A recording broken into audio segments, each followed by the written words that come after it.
Plus 2, ये इसका मतलब होता है। अगर आप मॉड के बारे में थोड़ा बहुत जानते हो तो जान लीजिए, अगर लिखा है कि mod x is less then 2 तो इसका मतलब यह है कि -2 is less than x is less then 2। बात समझ में आ रही है ना? उसी रूप में देखो यहाँ पे ध्यान देना, यहाँ पे small x belongs to capital X such that, तो सेम पैटर्न में लिखो, क्या लिखेंगे, माइनस का r is less than x minus का x0 is less than plus का r। बात समझ में आ रही है कि नहीं आ रही है? ऐसा लिख दिया। देखो पहले ये तो ये ओपन स्फीयर और ओपन बॉल का डिफिनेशन है, समझ में आ रही बात। उसके बाद हमने इसको यूजुअल मैट्रिक स्पेस पे लागू कर दिया, तो in the case of usual metric space dxy ऐसे डिफाइंड होता है, याद रखेंगे। इन the case of usual metric space dxy ऐसे डिफाइंड होता है। तो in the case of usual metric space dx, x not का मतलब हो गया मॉड में x माइनस x नॉट या x नॉट माइनस x, कुछ भी लिख दीजिए, कोई दिक्कत नहीं है। अब मॉड का कांसेप्ट यह है कि mod x is less then 2 ऐसा कुछ है, इसका मतलब x is lies in between -2 and +2। तो अगर यहाँ पे mod x minus x not is less then अगर r है, तो इसका मतलब यह हुआ कि x माइनस का x not is lies in between -r and +r। बात समझ में आ रही है? अब समझिए आगे कहानी। अब लिखेंगे small x belongs to capital X such that, अब देखिए ध्यान से यहाँ पे, अब इस x0 को इधर भेज दो, इधर भेज दो।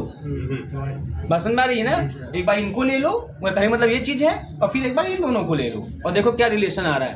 तो इस x0 को इधर भी भेजो और इधर भी भेजो। जब इस x0 को इधर भेजोगे हो जाएगा x0 माइनस का r, बहुत ध्यान से समझने की कोशिश, इज लेस देन x बच जाएगा, इज लेस देन, इसको इधर भेजो x0 प्लस का r। ये कहानी देखिए, मेरी बात समझ में आ रही है ना? बहुत सामान्य सा काम हुआ है। न समझ में आए तो पहले इन दोनों को आप ले लीजिए, मतलब पहले क्या है, -r is less than x minus x not है, इसको उधर भेज दो, तो x नॉट माइनस का r is less than x है। चलो एक इक्वेशन यह बन गया। फिर दूसरा वाला ले लीजिए, x minus x not is less then r है, इसको उधर भेज दो, इसका मतलब x is less then x0 plus r। इसका मतलब x जो है इससे बड़ा है और इससे क्या है, छोटा है, तो ऐसे लिख दिया। बोलिए अब इसका मतलब क्या, कौन बताएगा इसका मतलब क्या?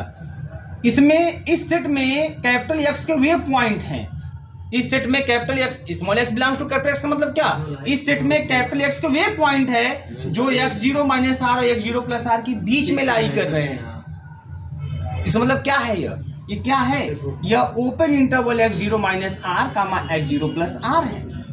तो इसमें कौन से पॉइंट आएंगे, मैं पूछूंगा इसमें कौन से पॉइंट आएंगे, तो आप बोलेंगे सर इसमें वे पॉइंट आएंगे जो x0 माइनस r से बड़े होंगे, x0 प्लस r से छोटे होंगे। और ये भी कहानी तो वही कह रहा है, इसमें x के वे पॉइंट आएंगे, इसमें वे x आएंगे, इसमें वे स्मॉल x आएंगे जो इन दोनों के बीच में लाई कर रहे हैं। इसको लिख दिया, ये बात समझ में आ रही है? अब सुनो यहाँ पे, अब लाइन देखिए, तो in the case of usual metric space, in the case of usual metric space, usual metric space के केस में, in the case of usual metric space, open sphere या open ball is an open interval. बात समझ में आ रही है? मतलब है ना, यूजुअल मैट्रिक स्पेस के केस में ओपन स्फीयर या ओपन बॉल का मतलब क्या होता है, ओपन इंटरवल।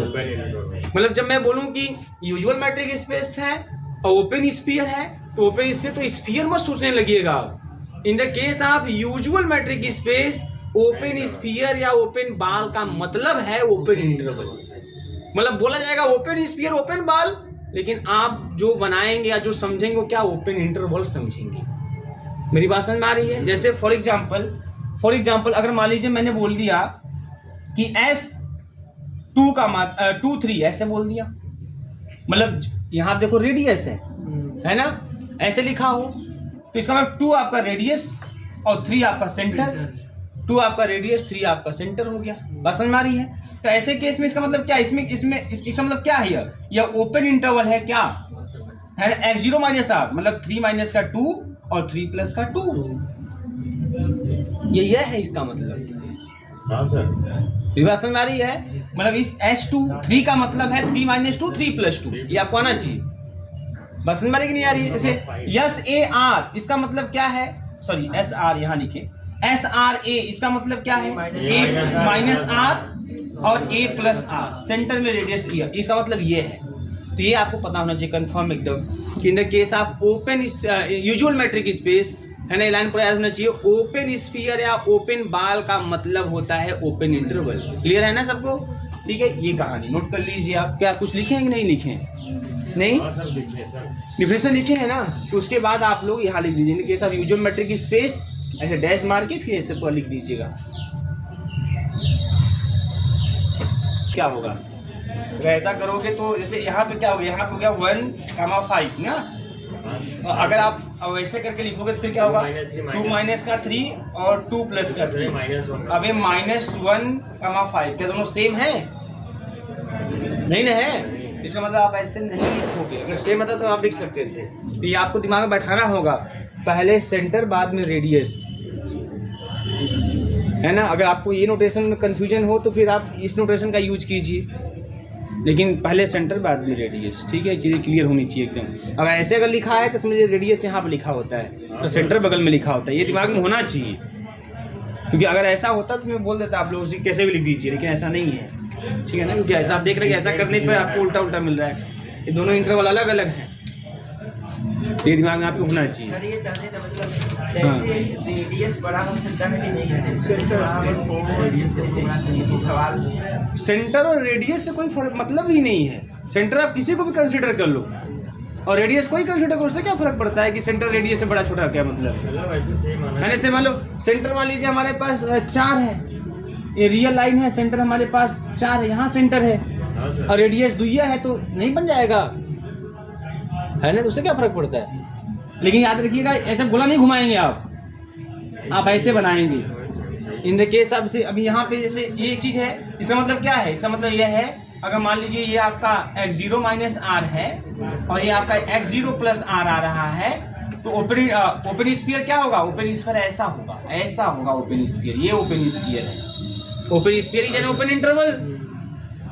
तो अब यूजुअल मैट्रिक स्पेस के केस में अगर ओपन स्फीयर बोला जाएगा तो आप उसको ओपन इंटरवल बोलोगे, है ना। क्या जी कुछ पूछना है? नहीं, चलिए हो गया भैया। चलिए अब हेडिंग करिए, क्लोज्ड स्फीयर आर क्लोज्ड बाल।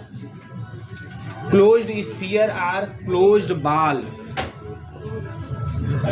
क्लोज्ड स्फीयर आर क्लोज्ड बाल।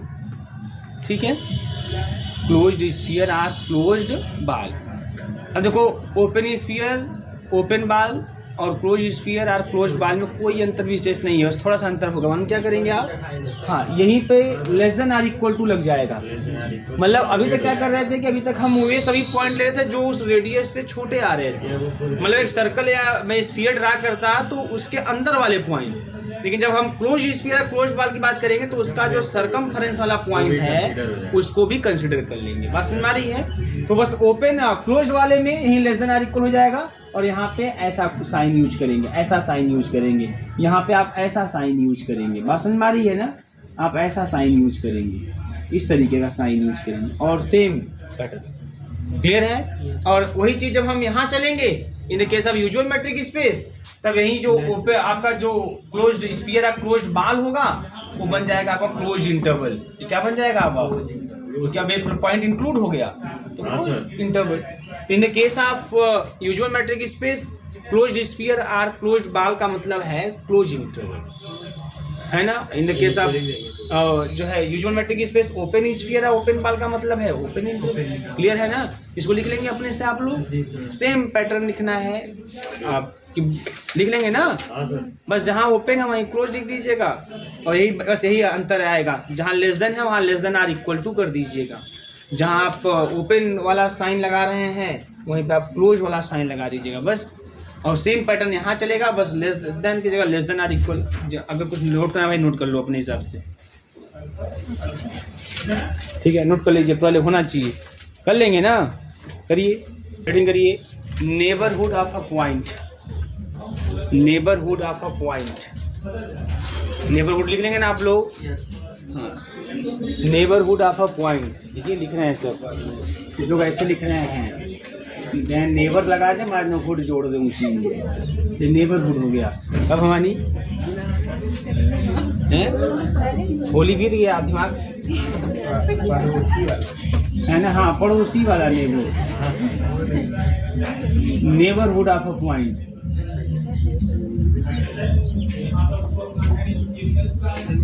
अब इसी को शार्ट में हम लोग लिखेंगे NBD of a point.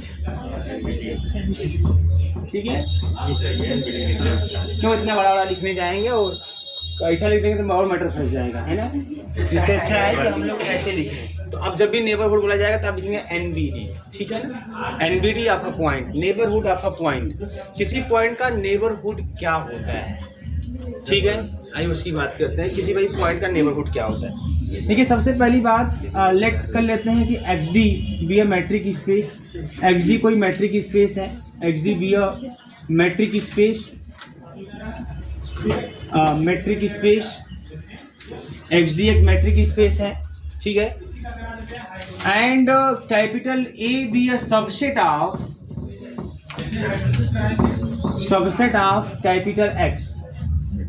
And let small a belongs to capital A. Small a capital A का कोई पॉइंट हम कंसिडर कर लेते हैं। Then the NBD of small a is defined as, या ऐसे में बोल दूं, इसको ऐसे ही बोल सकता हूं मैं, यहाँ पे ऐसे ना लिख के ऐसे लिख दूं यहाँ पे।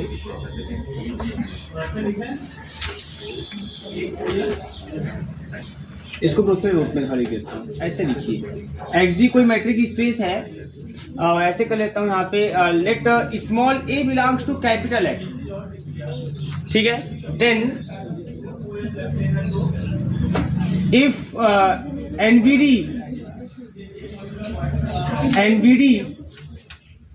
एनबीडी ऑफ, क्या भाई, if NBD of capital A is capital A, then there exists an open sphere.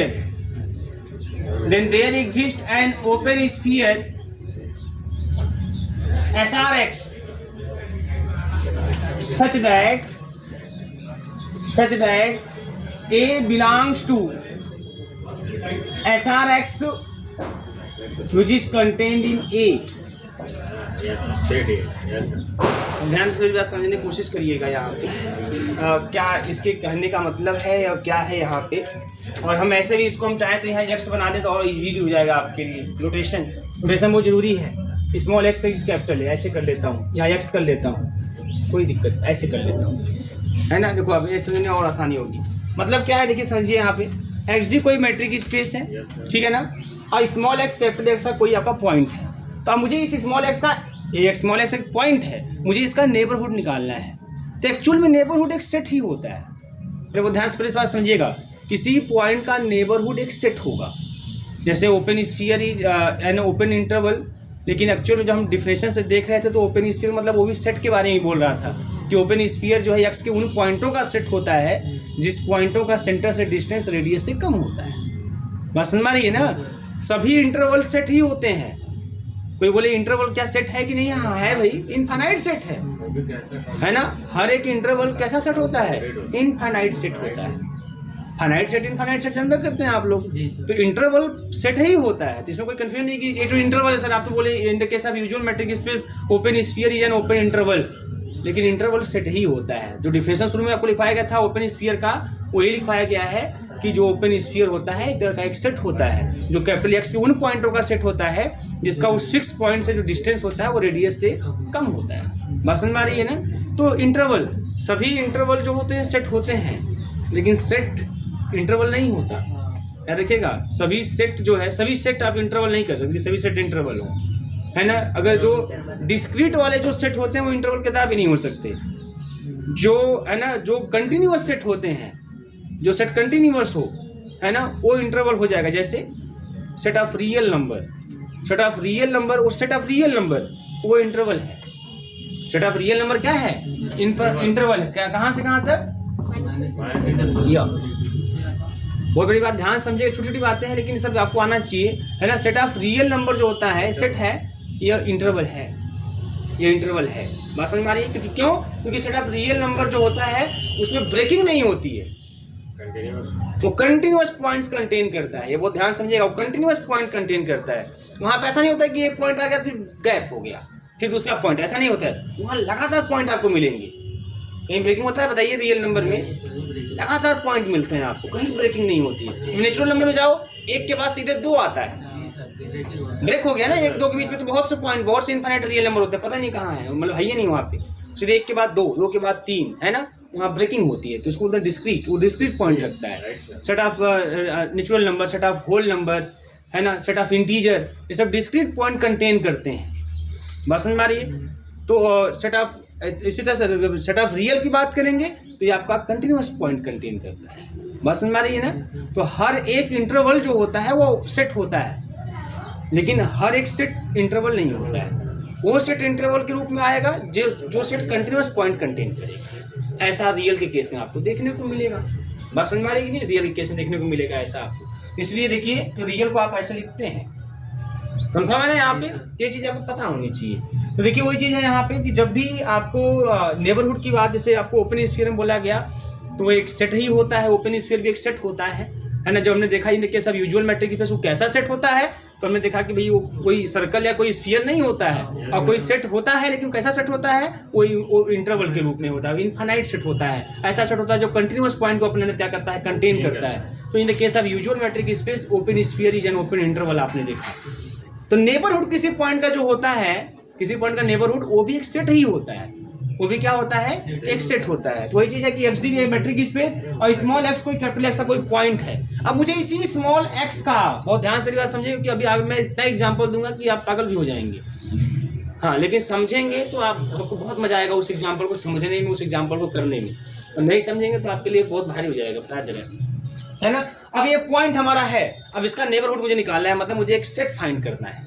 मैं पहले बोला नेबरहुड भी किसी पॉइंट का वो एक सेट होगा, तो मुझे एक ऐसा एक सेट फाइंड करना है। अब वो कैसा सेट होगा? तो उस एक्स का जो नेबरहुड होगा उसको मैं उसके सेट को कैपिटल ए से दिखा दे रहा हूँ। तो ये जो कैपिटल ए जो सेट है, जिसको मैं एक्स का नेबरहुड कहने जा रहा हूँ, ये तभी नेबरहुड एक्स का कहा जाएगा if there exist an open sphere. एक ऐसा ओपन स्फीयर मिले